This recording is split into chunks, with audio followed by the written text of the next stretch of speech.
ఆరోగ్యంగా ఉండేందుకు వాకింగ్ చేయాలనుకునే వారికి జీహెచ్ఎంసీ షాక్ ఇస్తోంది. కూకట్పల్లి జోన్ పరిధి మూసాపేట సర్కిల్లోని పార్కు నిర్వహణ బాధ్యతలు డెవలప్మెంట్ పేరుతో ప్రైవేట్ ఏజెన్సీకి ఇచ్చింది.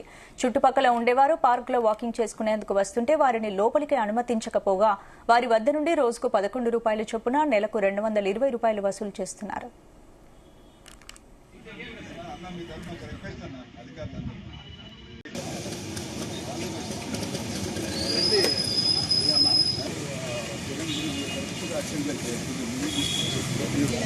కూకట్పల్లి నియోజకవర్గంలోని కేపీహెచ్బీ డివిజన్ వ్యాప్తంగా ఉన్న పార్కులను సందర్శించారు ఎమ్మెల్యే మాధవరం కృష్ణారావు.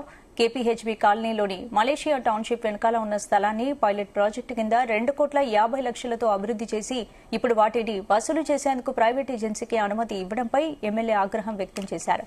స్థానికంగా ఉండే ప్రజలు కట్టే పన్నుతో జీతాలు తీసుకుంటున్న జీహెచ్ఎంసీ అధికారులు ఇలాంటి తీరు వ్యవహరించడం హేయమైన చర్య అన్నారు.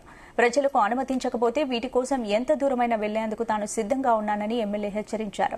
తమ ప్రభుత్వంలో పార్కులను, గ్రౌండ్లను అభివృద్ది చేస్తుంటే కాంగ్రెస్ ప్రభుత్వంలో మాత్రం స్థలాలను అమ్ముకుంటూ డబ్బులు ఎలా రాబట్టాలనే దానిపై దృష్టి పెట్టిందని, తక్షణం ఇలాంటి చర్యలు మానుకోకపోతే ప్రజలే ప్రభుత్వంకు తగిన బుద్ది చెప్తారని హెచ్చరించారు.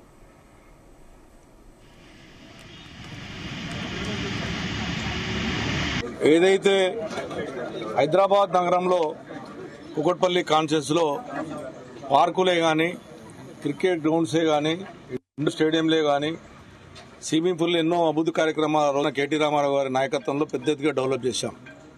అది ఎప్పుడు కూడా ప్రజలకు ఉపయోగపడే విధంగా, ప్రజలకు అనుకూలమైన విధంగా చేయాలి ప్రభుత్వం తప్ప ప్రజలకు వ్యతిరేకంగా.